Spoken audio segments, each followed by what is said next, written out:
médecine, c'est-à-dire sous prétexte qu'il y a des déserts médicaux, c'est une véritable réalité, qu'il y a des problèmes de certaines spécialités où il n'y a pas assez de formation, etc., c'est de passer à des rapports, non pas de rencontrer les médecins physiques, mais de passer par le biais du numérique, voire de passer sur un certain nombre de choses par des intelligences artificielles.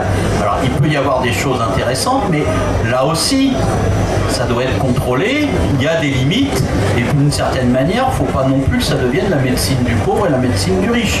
Et il ne faut pas non plus, parce que bien sûr c'est des enjeux gigantesques en termes de milliards, toutes ces technologies-là, il ne faut pas que l'appât du gain prenne le pas sur les besoins réels de santé et l'expertise de gens comme Irène Frachon. Et c'est des vrais enjeux qui se posent maintenant, parce que je vous disais sur l'ouverture des données, Marisol Touraine a fait, après l'histoire de la Cour des comptes, a décidé de faire un appel sur Internet. Le ministère a fait un appel à contribution de tout le monde.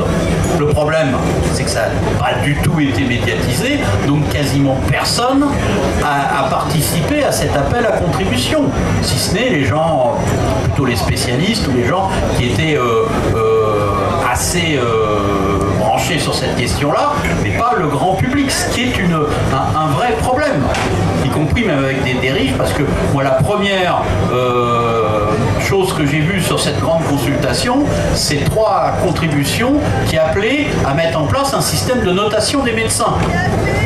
Et d'Argus, parce que là aussi dans le numérique, de plus en plus, vous remplacez les hiérarchies par des systèmes de notation de tout le monde par tout le monde. Et ça aussi, ça pose un certain nombre de problèmes, y compris d'évaluation, parce que cette question de la notation, maintenant on vous demande de tout noter, ça pose des vrais problèmes, là aussi de démocratie et de rapport de force.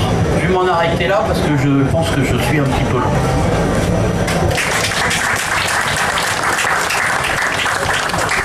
On s'en rend pas compte parce qu'on se laisse aller par toutes ces découvertes. Donc là, je vais passer la parole à Isabelle, qui va nous témoigner de son vécu en tant que chirurgienne. Et puis comme elle est responsable politique, j'imagine qu'elle aura un. Bonjour. Bon, d'abord, je veux profiter d'être ici pour saluer ce qu'a fait Irène dans notre milieu.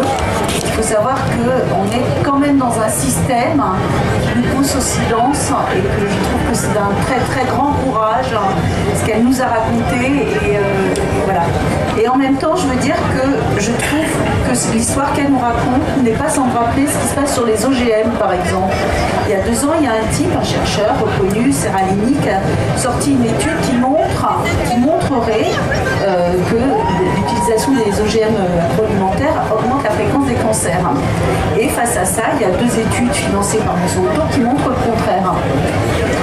Et je me souviens qu'il y a eu une montée contre l'étude de Seralini, y compris par des membres de la communauté scientifique, des gens se revendiquant, qui étaient membres de l'Académie des sciences, mais qui parlaient en leur nom et pas à l'issue d'un débat, pour démonter l'étude de Seralini en s'appuyant sur l'étude de Monsanto, en disant que les méthodologies n'étaient pas sérieuses, etc. Alors que celles de Seralini, elles étaient au moins aussi sérieuses. Et qu'en tout cas, pour aller plus loin, il faudrait que la puissance publique engage une grande étude. Et ce que je trouve, c'est que la première étape, ça ressemble vraiment à l'histoire de Seralini. Je pense que l'histoire du Mediator est une histoire de système, et que le système, pour s'y affronter, il faut de la détermination. Il faut être très très fâché. Donc voilà, moi je veux parler à partir de mon expérience professionnelle, interroger des idées reçues, que je pense être des idées reçues. Par exemple, on me dit le dossier médical partagé, c'est super, c'est-à-dire il y aurait un grand dossier, notre dossier médical, ce serait dans une grande machine nationale où toute notre histoire, nos vaccins, nos médicaments, nos opérations, etc. Et c'est super parce que le jour où on va avoir un accident, le médecin appuiera sur le bouton et saura toute notre histoire. Et donc c'est mieux pour notre santé. Mais moi je conteste totalement cette idée-là. D'abord parce que je crois que le temps de la discussion avec le malade, de la reconstitution de son histoire médicale, c'est le temps de la construction d'une relation médecin-malade qui est incontournable. Deuxièmement, pour des raisons plus techniques professionnelles, ce système-là, il fait que le jour où il y a une connerie, la connerie, elle se suit, alors qu'un des fondements de ce qui nous a été enseigné, c'est justement de repartir à zéro à chaque fois, précisément pour pas que les erreurs se suivent. Et donc, première chose, c'est est-ce que c'est utile d'avoir la grande machine, le grand dossier médical partagé avec les conséquences possibles? C'est-à-dire que s'il y a des gens qui peuvent hacker le Pentagone, on peut imaginer que d'autres hackent la grande machine des données médicales avec, on voit tout de suite les deux intérêts qui ont été pointés par Yann, à la fois les assurances, qui, je vous signale, quand vous demandez un crédit, vous demandent vos antécédents, ce qu'ils n'ont absolument pas le droit de faire. Donc vous avez aussi le droit de leur mentir, puisqu'ils vous posent des questions illégales de secret médical, ils ne vont pas vous demander de lever votre propre secret médical. Par contre, s'ils ont l'accès à la grande machine, il n'y aura plus de sujet. Deuxièmement, le marché du travail. C'est-à-dire qu'on va choisir les salariés sur la base de leurs antécédents médicaux. Deuxième idée qu'on nous indique, l'informatique est géniale pour la prescription. C'est-à-dire que la prescription informatisée évite les erreurs médicales. Ça évite d'utiliser des médicaments qui ne vont pas ensemble, etc. Alors moi je suis d'accord tout à fait avec ce qui a été dit par Yann. Il ne s'agit pas de dire l'informatique c'est horrible pour la médecine, etc. Il n'y a pas d'usage. Par contre, ce que je peux vous dire, c'est que la prescription informatisée aujourd'hui n'est pas du tout utile pour mieux prescrire, pour éviter les erreurs, etc. Ça n'est juste que des outils de gestion à flux tendu des médicaments. C'est-à-dire qu'on s'intéresse, comme on veut avoir le moins de stock possible dans une logique marchande de la santé, on fait la gestion des flux et on ne s'occupe pas. Et alors, il y a 2 ans, il y a une étude de l'ANES, qui a montré que la prescription informatisée a augmenté la mortalité, parce que c'est tellement inadapté à la prescription médicale qu'en fait ça génère des erreurs graves. C'est pas fait pour prescrire des médicaments. Et ça, qui le dit? Où on l'entend ça? Où on entend que la prescription n'est pas pour prescrire les médicaments, mais pour gérer les stocks de médicaments, pour en réduire les coûts. Troisième chose, la télémédecine. Donc c'est génial, vous habitez dans l'Ardèche Nord, donc de toute façon ça coûte trop cher à un hôpital de proximité. C'est pas que ça coûte trop cher, c'est que c'est pas la sécurité. Aller accoucher dans une petite maternité, c'est sûr qu'il vaut mieux accoucher dans la voiture en allant à la grande maternité. Donc on ferme l'hôpital d'Aubenas, mais c'est pas très grave puisqu'il y a la télémédecine. On va faire le scanner, un manipulateur radio va faire le scanner à Aubenas et puis on enverra un radiologue lire le scanner. Mais le problème, c'est qu'un scanner, c'est pas une photographie, plutôt, peut-être si, c'est une photographie, et comme n'importe quelle photographie, on voit dans la photographie ce qu'on cherche. Et il n'y a pas de lecture de scanner sans un échange entre le médecin. Combien de fois, si on ne travaille pas ensemble, si on ne travaille pas en équipe, que ce soit dans le privé ou dans le public, ça ne fonctionne pas. Alors bien sûr, le truc facile, l'appendicite, le truc banal, ce que tout le monde va lire, bien sûr ça va marcher. De toute façon, l'hôpital d'Aubenas, il n'y a pas besoin de le fermer parce que c'est pour opérer les appendicites, on sait les opérer partout en France. Donc c'est pour les cas un peu plus compliqués. Et d'ailleurs, c'est tellement vrai que pourquoi on fonctionne par des modes de réseau et de correspondants?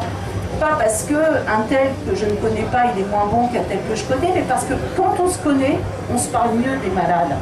Donc, le sujet n'est pas de dire qu'il ne faut pas de télémédecine, mais la télémédecine n'est sûrement pas, de mon point de vue, enfin, c'est même pas ça, c'est la télémédecine sans la place des médecins, des relations entre médecins, entre soignants, entre équipes, c'est délétère pour les patients. Enfin, la dernière chose, dans l'ordre de l'utilisation de l'informatique, Irène, tu l'évoquais, le PMSI. Le PMSI, l'histoire du PMSI, ça remonte aux années 80, j'étais externe. Avec Claire, puisque c'est en fait...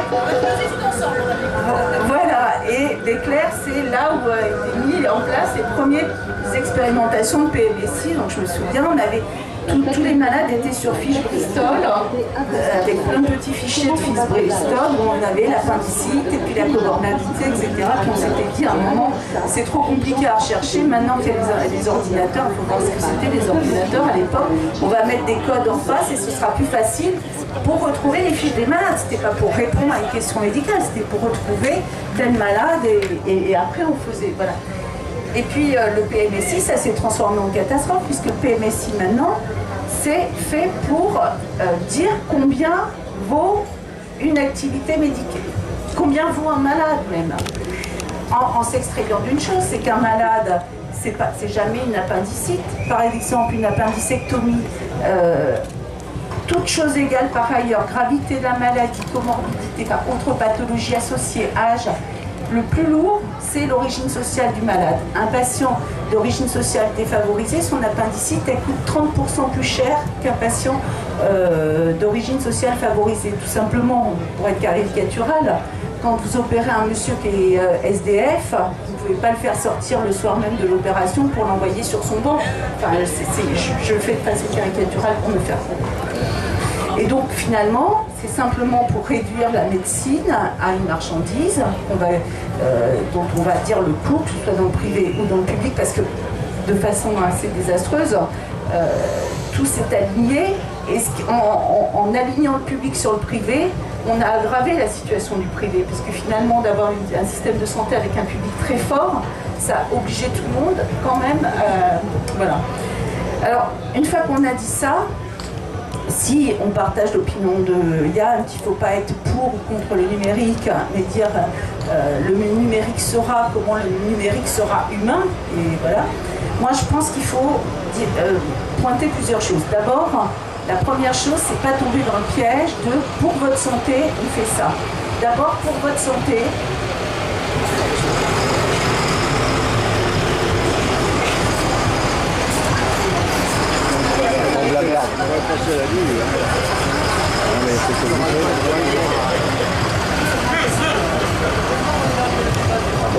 Pour votre santé, 90% de l'état de santé d'une population, c'est le développement socio-économique et culturel. Par exemple, la mortalité infantile en Inde réduit, le seul critère indépendant qui fait réduire la mortalité infantile, c'est l'alphabétisation des femmes. Ça, c'est le premier point, c'est dans quelle société on vit, si on veut augmenter l'espérance de vie, l'état de santé, réduire la mortalité infantile. Deuxièmement, là, je vais prendre ma casquette d'adjointe au numérique à Vitry. Nous, notre problème, c'est pas d'avoir un big data du centre de santé, c'est plutôt d'avoir un little data du centre de santé. C'est-à-dire que quand vous êtes dans une logique marchande, les données étant une marchandise, vous voulez les concentrer et qu'elles soient les plus importantes possibles. Quand vous êtes dans une logique de service public et de protection des libertés individuelles, votre problème c'est d'avoir le moins de données possible.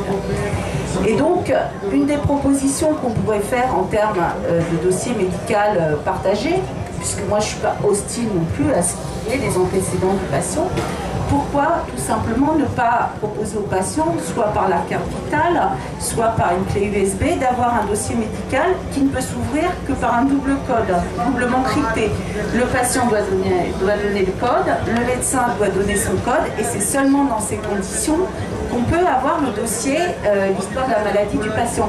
C'est-à-dire que là, on n'est pas dans le big data, on est dans le little data, la décentralisation maximum des données informatiques.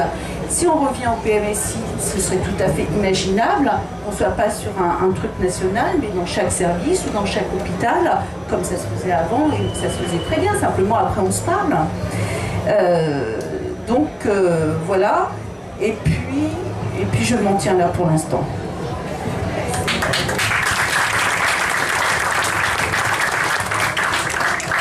Oui, d'ailleurs, à ce sujet, la télémédecine, d'ailleurs, c'est délibérément, ça a été un rapport qui a été fait en 2008 par le docteur Subor de Saint-Brieuc, et qu'on avait invité d'ailleurs à la fête de l'humanité Bretagne, on avait fait un dossier spécial là-dessus, et dans ce rapport, il notait que la télémédecine peut être un bras de levier puissant pour conduire la restructuration de l'organisation des soins voulue par la loi, c'était la loi Bachelot, et qui est reprise encore aujourd'hui. Ils reprennent cette citation. Donc on voit bien que c'est pas par hasard tout ça.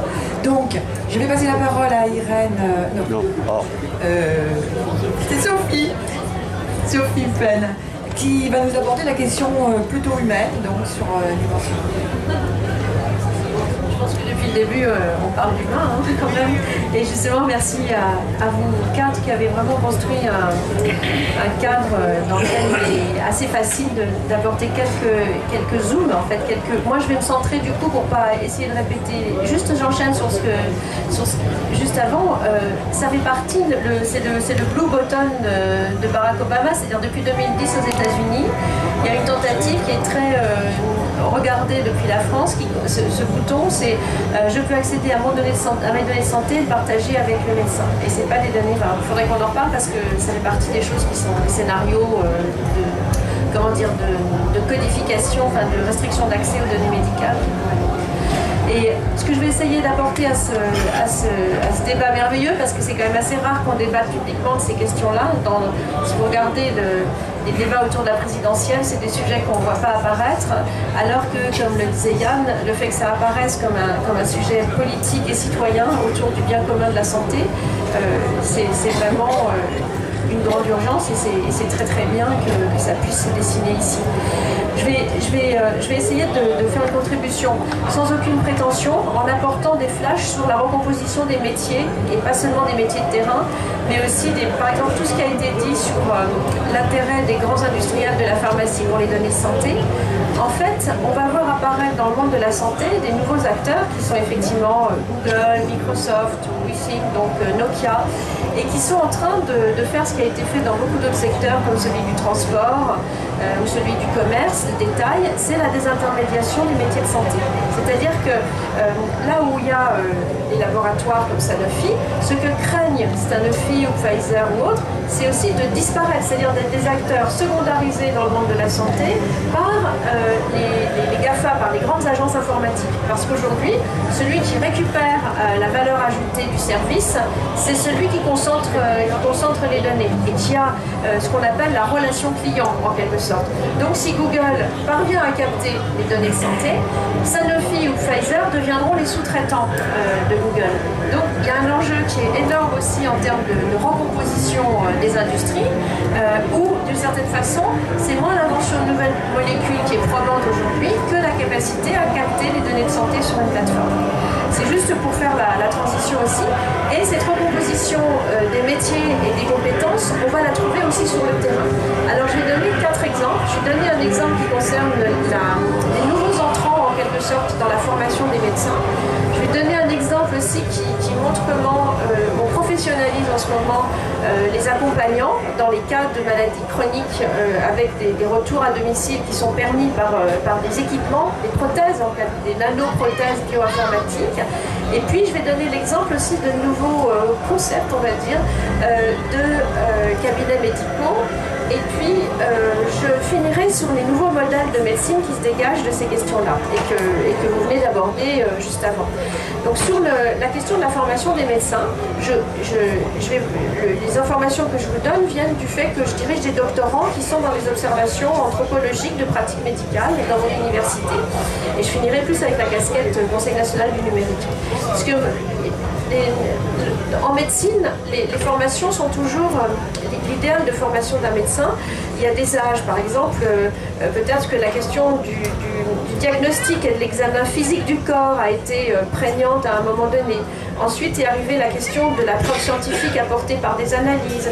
Et puis il y a eu les grandes années de l'imagerie. C'était qu'est-ce qui fait foi pour un jeune médecin et comment on va le former à anticiper les erreurs médicales. Et là en ce moment on est en train de passer d'un modèle de l'imagerie qui faisait foi, c'est-à-dire le scan, l'IRM, etc., à un modèle qui va intégrer la question aussi des données. Et aussi de plus en plus, dont j'ai donné des exemples, de formation des médecins par la simulation et par la simulation informatisée, et en particulier par la réalité virtuelle. Je vois des recompositions de cursus de formation où on dit on a des mannequins, et c'est une grande tradition de la formation médicale, pour éviter le toucher du corps au premier contact par le jeune étudiant. Donc on va former, par exemple, il y a une grande tradition qui date du XVIIIe siècle en France, de former à l'accouchement par des mannequins, parce que c'est quand même très difficile de faire son premier accouchement en direct. Et là, il y a des nouveaux entrants qui sont des acteurs de la réalité virtuelle, des acteurs qui viennent du game design, du jeu, du monde du jeu, qui vont accompagner la formation des médecins par la création de service game ou d'environnements de réalité virtuelle. Alors c'est très intéressant parce que ça reconstitue des environnements médicaux, où ça reconstitue des corps humains, et en particulier, par exemple, sur la question de la réanimation. Par exemple, il y a un serious game qui est consacré à l'utilisation d'un défibrillateur. Alors, un des exemples de recomposition que ça produit, c'est que les jeunes étudiants vont s'entraîner par ce serious game à l'usage d'un défibrillateur, mais ils font aussi décliner des formations dans les écoles ou dans la rue, et les observations, ils vont mesurer en fait l'efficacité de l'intervention avec un défibrillateur selon qu'on a travaillé avant avec un serious game ou pas. Donc il y a des sortes de multiples études qui se génèrent, qui montrent que le jeu est à la fois une montée en qualité pour le jeu, le serious game ou la réalité virtuelle. On fait mieux les premiers gestes, et puis de fait, il y a d'une certaine façon des non-médecins qui deviennent capables de faire certains gestes. Alors ça a beaucoup d'intérêt. Par exemple, si on forme des soldats à l'intervention de survie sur le champ de bataille, quand il y a un soldat qui tout à côté a une artère fémorale perforée, évidemment c'est très intéressant que grâce à la réalité virtuelle, le jeune soldat puisse intervenir dans ce moment de panique totale, de désastre total, de bruit, de danger, de fureur, et est tellement bien par le jeu virtuel mémoriser les actions à accomplir qu'il devient capable d'intervenir au lieu d'être totalement tétanisé et sous choc. Mais vous voyez bien en même temps, donc c'est ce que disait Yann, c'est jamais blanc et noir. On voit bien aussi que c'est utilisé pour décliner des compétences d'intervention à des gens qui ne sont pas des médecins. Et que ça peut effectivement être des outils de formation qui vont être utilisés de ce genre. Et ça fait aussi arriver, donc maintenant, des universités de médecine disent, finalement, on est des living labs, la compétence de diagnostic et de clinique et de proposition thérapeutique que nous présentons, elle est tellement précieuse que là où on nouait à grand-peine les partenariats avec des entreprises, c'est des entreprises, et là on ne parle pas d'entreprises médicales, c'est des entreprises justement de la création multimédia, de la création numérique ou du big data, qui s'insèrent sur des campus universitaires pour venir travailler au plus près de l'exercice de la médecine, avec l'idée que les médecins apportent une telle capacité de modélisation des savoir-faire qu'il y a des gains de conception très grands qui se dessinent. Donc on sort un peu du monde strictement médical avec des appétits en fait, dont on ne peut pas dire qu'ils sont complètement négatifs, mais dont on peut dire en tout cas qu'ils ne sont pas du tout pilotés par des stratégies au service du patient. Elles sont plutôt pilotées par la nécessité, l'envie, le désir de créer, comme on dit, l'innovation et d'apporter ça, et de prendre sa place dans ce qu'on appelle aussi souvent la désintermédiation numérique, et donc de demeurer des acteurs de ce monde-là. Un deuxième exemple, donc c'est des choses qui ne sont pas observées en fait, qui ne sont pas suivies, qui ne sont pas accompagnées par une analyse politique de ce qui est en train de se jouer. Et même si les aspects positifs sont très importants, ils peuvent en fait sidérer au point qu'on voit que le côté ludique, créatif, super et innovant. Un deuxième exemple, c'est en oncologie, la transformation du métier d'infirmière. C'est-à-dire que on voit arriver en ce moment des prothèses, en termes qui viennent complémenter un organe qui est devenu défaillant ou qui a disparu dans la chirurgie, donc des poches, des pompes, qui vont devenir de plus en plus commodes, pense-t-on, pour le patient, parce qu'elles vont être de plus en plus petites. Elles arrivent à des niveaux de nano-bioprothèses, et elles vont être installées pour des moments qui peuvent être temporaires, comme une pompe à morphine qui va devenir, et c'est une bonne chose, de plus en plus petite, et où, par le transfert automatisé des données du patient, des données qui ne vont pas être simplement, c'est la mesure de la douleur, mais il peut y avoir aussi toutes les données cliniques qui sont transmises, il va y avoir des ajustements de plus en plus fins sur le besoin biochimique qui va être géré indépendamment du soignant et indépendamment du médecin, de façon strictement informatique. Et ce que j'ai pu voir sur le suivi de travail des doctorants, c'est que les labos envoient sur le terrain des objets qui ne sont pas finis, parce que c'est soit des objets qui correspondent à des tout petits emplois, Donc ça ne vaut pas le coup de faire un développement complet, de la nanobiomachine, soit au contraire parce qu'on va préférer envoyer quelque chose de très générique. Donc, et ce que me disait cette doctorante, c'est que beaucoup des objets vont être dessinés seulement pour pouvoir en fait piquer au travers, pour pouvoir avoir accès et qu'en fait le corps humain a énormément de mal à recevoir cette prothèse et que l'infirmière se transforme en quelque sorte en chercheur, que le labo est très en appétit de récupérer directement les données d'observation de ces nouveaux objets qui arrivent pas finis à l'hôpital, pas finis tout à fait dans le corps, et qui sont des objets encore expérimentaux, encore quasiment des démonstrateurs, et que